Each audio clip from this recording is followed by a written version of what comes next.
We have been studying the 12 powers of that 12 powers or spiritual abilities that co-founder Charles Fillmore came up with as he did a metaphysical study of the Bible, and he looked at every character, place, and situation. And part of us is in every one of those. So when he studied the 12 disciples, he recognized that there was a trait or ability that each one of them carried. And because they have them, we have them too. And what these powers are, or abilities, are something that every one of us can use to our benefit, to our world's benefit, if we know what they are and how to practice them. So in January, we studied the power of imagination. Much better than last week. Yes, there's quizzes. And then in February, it was the power of love. Ooh. Okay, compared to last week, you've definitely made an improvement. And in March, we are studying the power of will. Excellent. So the power of will, and in Divine Audacity by Linda Martellowitz-Sett, she breaks down the powers into 3 components. I highly recommend this book, Divine Audacity by Linda Martellowitz-Sett, to study. I will be using this book throughout the year. So just if you want to just see more of what we're looking at on a deeper level, and please get a book. So she talks about will and that there are 3 components. The first one was on the first Sunday, which was choice. Yes, very good. It was choice, and the title was What's Your Story? Because the truth is, we have our greatest power is the power of choice. To choose a new action, to choose a new thought, choose a new direction. We have choice. However, you can make a choice or have a decision, and it might not be enough to get you somewhere because you need the added element of all right. I'm really good today. So it's commitment, because commitment is that which supports that. It's about action. It's about follow through. Like I said last week, I can make a decision, I'm going to join the gym, but if I don't follow through and go to the gym, what commitment is that? So you need the follow up by taking action. Now, I just want to go back to the actual definition of will according to the authors of Power Up Your Life, which also is all about the 12 powers. And the will is our power to choose, decide, direct, dictate, and the other D. But it's by choosing and going in a direction. So the third component, because we have choice, followed by the commitment of action, but there's one more. And it is what she calls the fuel that makes commitment possible. The fuel that makes commitment possible. That word is willingness. You have to be willing. If you're not willing, the others are not going to stick if you're not willing to make a commitment. So we're going to talk about willingness today. But before we talk about willingness, I want to talk about how many of you have heard the word God's will? Yeah, most of us have heard God's will, and in the, what is God's will for my life? What is the will? And then there's in the prayer that was taught by Jesus, who said that thy will be done on earth as it is in heaven. So what is thy will? Well, in the book that, I can walk around. I can have them following me with the cameras going, where's she going? She's going to take out the little piece of paper that has the reading on it. I'm committed, and I'm willing to make mistakes, not mistakes, just to be human. So God's will. And in Power Up Your Life, they say that God's will comes from a belief that God is out there. and has a separate, specific imposed script, kind of a divine plan or predetermination where God has already made all the choices for their lives. Okay, that's what it's been often misunderstood to be.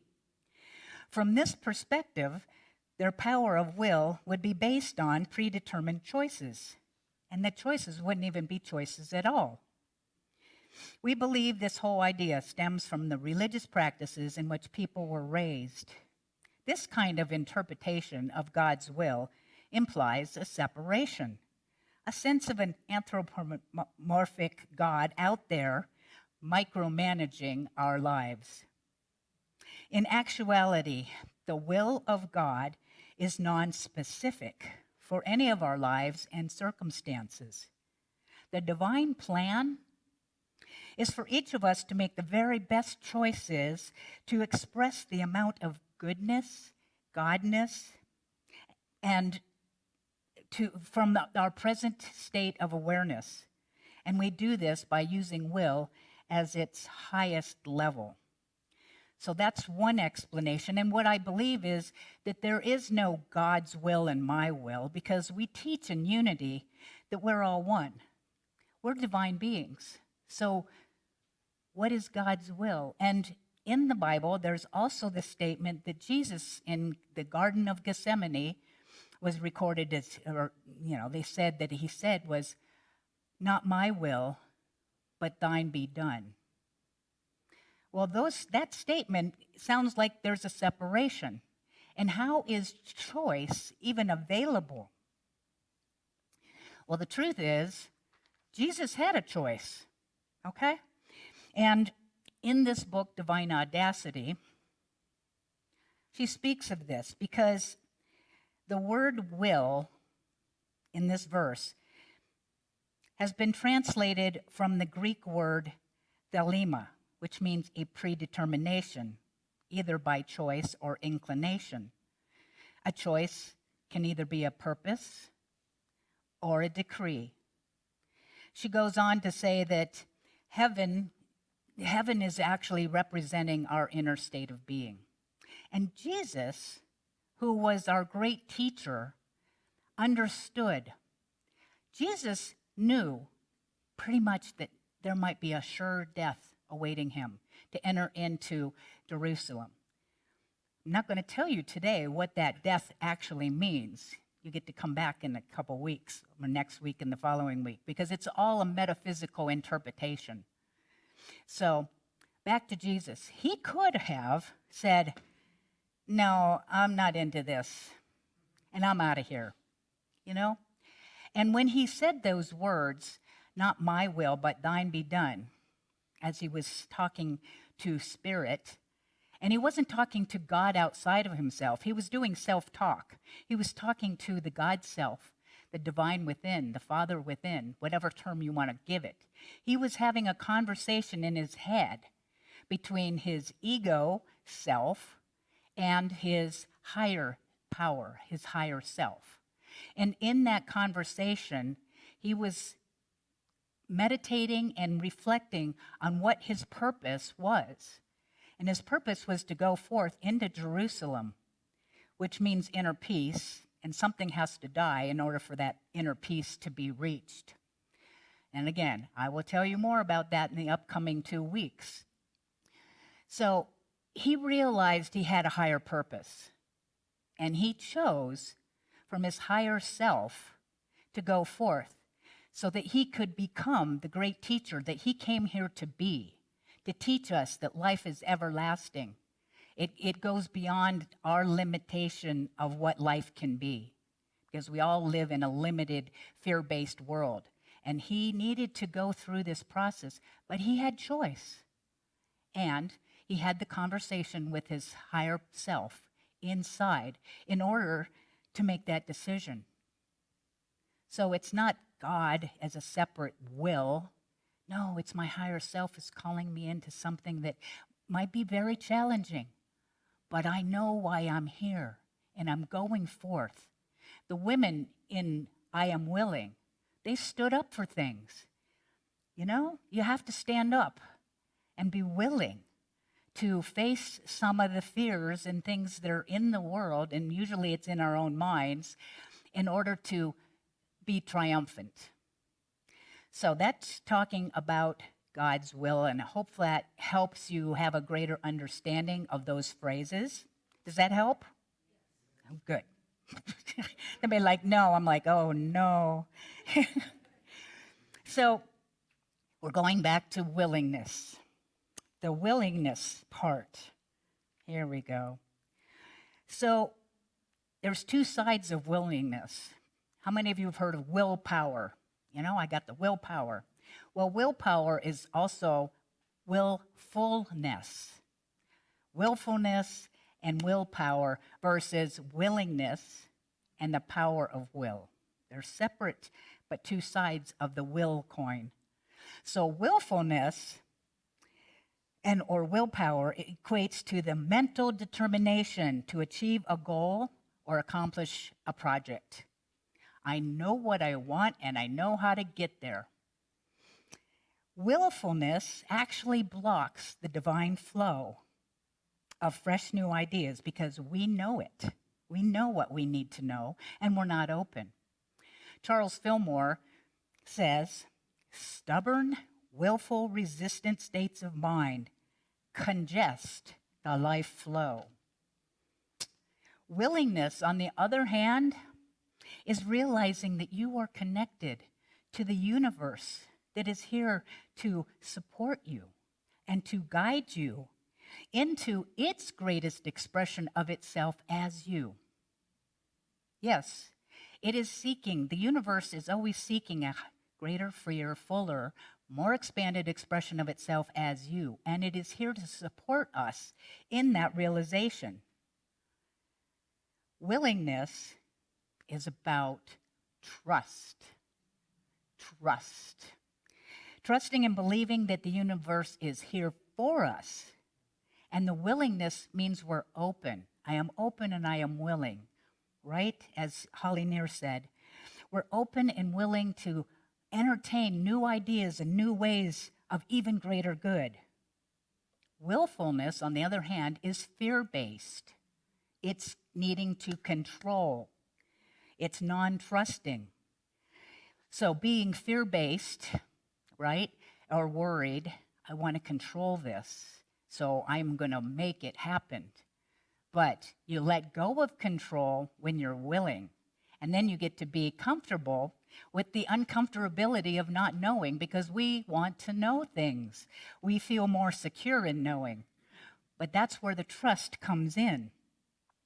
An example in my life was as a deli manager, and it's interesting that this used to be a deli, this building.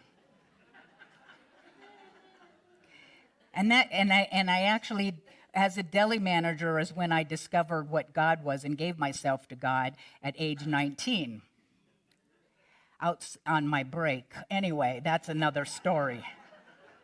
I don't know. We got some ham and cheese. I'm vegan. That's not going to work for me. But anyway, I diverse.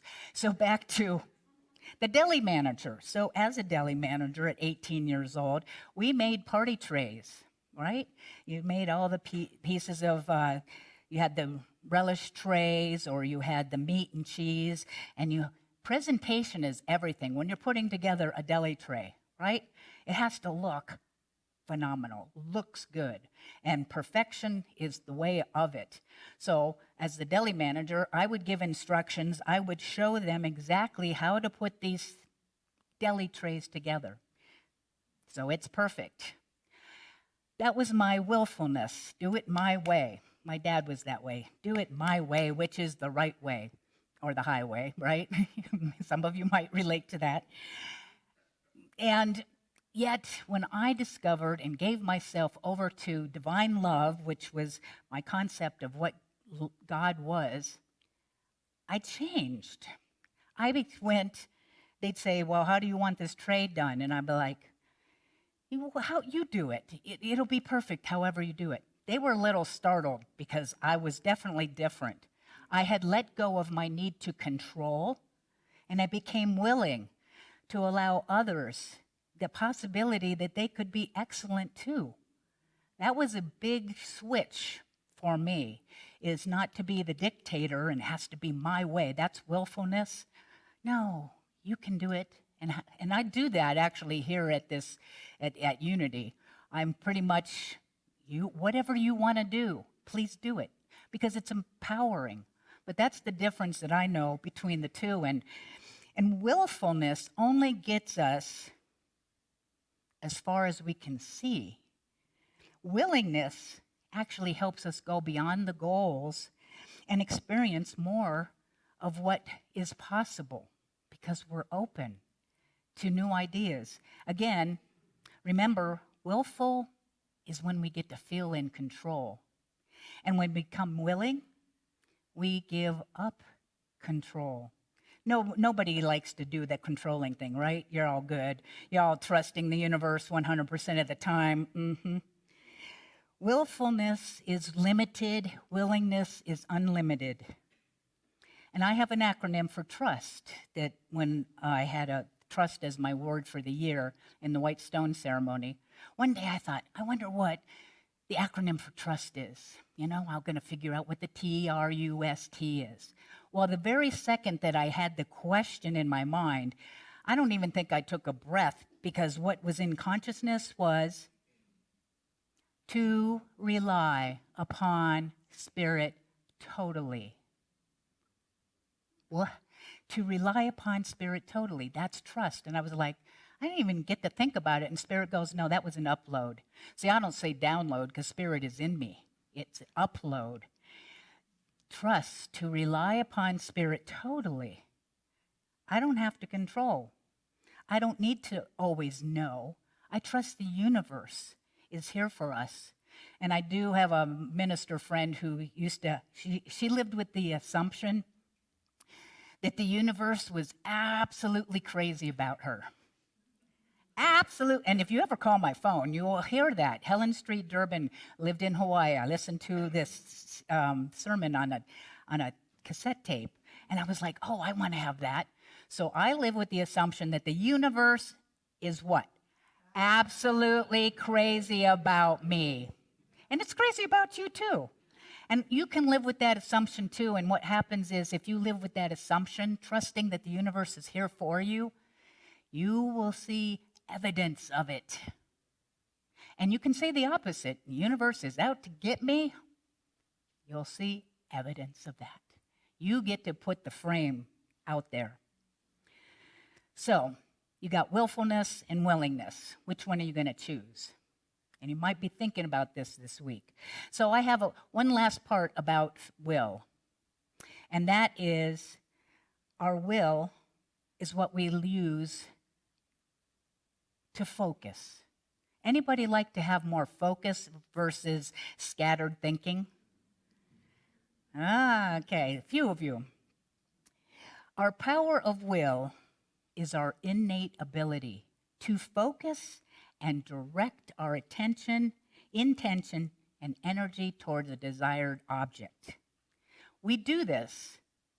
We can do this. Now, we all have a body. You can have a will by focusing your intention on, I am going to eat healthy. I am going to exercise. Or you can just let it be whatever it is and do whatever. But you can focus on how you're being with your body. So there's body, mind, and spirit. So you can use this power of will for this body. And you can ask Spirit, what would be the thing to have to eat on this menu? And listen. Oh, that shrimp salad sounds really great, but so does the fried chicken. So, Spirit will let us know if we're tapping in. So, your body, your mind, this is the most important one because it's all in your mind anyway. So, to be able to redirect our mind, because anybody just have random thoughts, a cajillion of them all the time? You're like ding, ding, ding, ding, ding all over the place. Well, I can use the power of my will to focus on something else. And I have been doing this last week because I had something specific in my life that was bothering me. And I knew that focusing on that and letting it take me down the rabbit hole. You all know what that's like. Something gets your attention, it bothers you, you have an upset with somebody, and you just want to, your mind just wants to keep taking you there. Well, I don't need to. And I would just literally say, stop. What else can I think about? And I would stop. That was using the power of my will. I can redirect my mind like a remote control. But you have to be paying attention. But you can do it, right? You can redirect and rewire, actually, our brains by what we're thinking. And you have the power to stop. And what else can I think about? And I have been practicing that diligently this week, and it works. There's also something that in the Mary Morrissey class I'm teaching, or she's teaching actually, and it's called the internal pause. You have something that comes into your life that upsets you. It bothers you big time. And instead of reacting, because what Mary Morrissey learned from somebody when she was in her 20s, and she didn't believe this guy said, "Nothing in the world is bad." And she was like, "No. War is bad, accidents are bad, murder's bad." And he went, "No." He goes, "There are bad things that happen, or not bad things, there are things that happen that we would like to have different, right?" He said, what the instruction is, something comes along and upsets you. You hit the internal pause button. You have an internal pause button. You probably didn't know it. Where is it? I have an internal pause button, and I'm going to wait 3 days before I get upset about this thing that is upsetting me. I have the power of my will to say, I will get upset on Friday, even though this thing happened on Tuesday. And every time I feel like getting upset, no, I'll get upset on Friday. In the meantime, what I'm going to do is I'm going to turn up my curiosity. I love that phrase. Turn up the curiosity of what good could come from this. So I'm going to spend 3 days turning up my curiosity about what good might be coming from this. And lo and behold, I just did that this week, and it works. Trust, you can do this too. It's something that Mary Morrissey did, and good things can happen when we turn. And she goes, good things happened in that 3 days, and she saved herself from the upset because she used the power of her will. And last but not least, in the mind, the body, mind, and spirit, is that you can direct your life, your mind, towards the aspects of the divine you want to experience. I want to experience more peace or joy, prosperity, and meditate, focus your spirit towards things that are truth-based. I want to be truth-based, not fear-based. Love-based, I want to be in that vein. So we have the power to use our will in that way as well. So, aligning your will is your ability to focus and give yourself a command and follow it. When John F. Kennedy asked the aerospace engineer, Wernher von Braun, what it would take to put a man on the moon and bring him home safely again, von Braun said 5 simple words. The will to do it. He's an aerospace engineer. He didn't give him any other way to go about how you're going to get. No, he went, the will to do it will get a man to the moon and back home safely again. So how many of you would like to exercise the muscle of your will? Okay, because you have a muscle, a will muscle. And the way you can utilize your will muscle is through the phrase, where there's a will, there's a. So we're going to have an acronym. Is Adele here? Adele, this one's for you. No, it's an acronym, WAY, okay? It's just 3 letters, W-A-Y. The first thing is W. You want to work your will muscle. How do I do that? Right? Well, there's 3 different ways, and you could probably think of more, but one way is I'm going to spend 5 minutes, and you want to do this on a daily basis or on a regular basis, because just like going to the gym, if you go once a week, that's probably not going to get you far.